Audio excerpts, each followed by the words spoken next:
שלום וברכה, אנחנו ממשיכים בלימוד הלכות שפיכות דמים, רציחה, מתוך ספר ברית שלום בפרק 5, מפסקה ו' ואילך. ברור שכל אחד מבין שאסור ליטול את חייו של זולתו.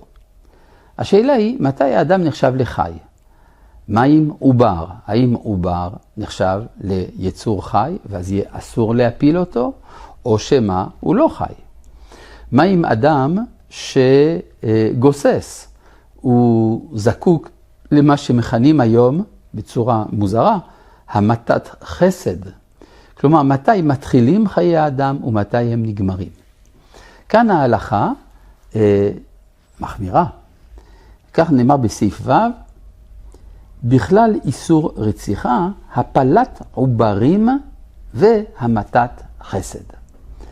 למרות שבימינו ההפלה נחשבת לדבר לגיטימי, האישה בעלים על הגוף שלה, ולפעמים גם מה שנחשב במספר מדינות, לראוי לעזור לאדם לצאת מסבלו ולקבל המתת חסד על מנת לקצר את חייו, ההלכה כאן מחמירה מאוד, אומרת, חיי האדם אינם ברשותו של אדם.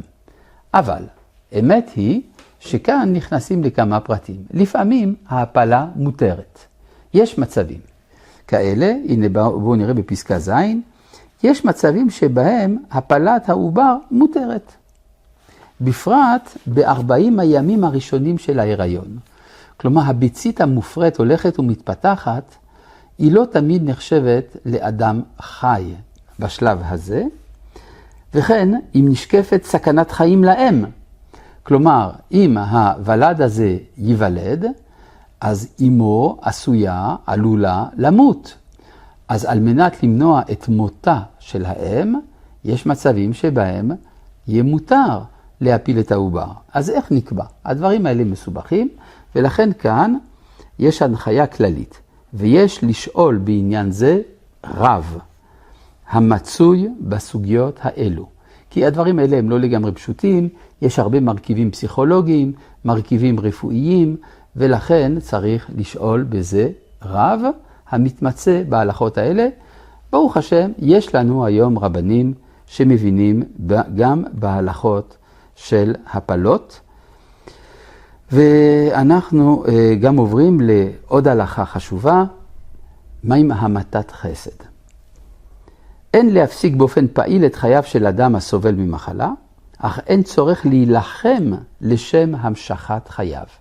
לפעמים יש הגזמה, עושים את הכל כדי שאותו אדם ימשיך לחיות, לא תמיד חייבים באופן אקטיבי להמשיך את חייו. מתן תרופות להקלת הסבל מותרת.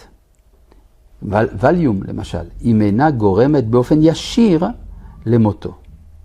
ברגע שנקבע מותו, מותר לנתק את מכשירי ההחייאה ממנו.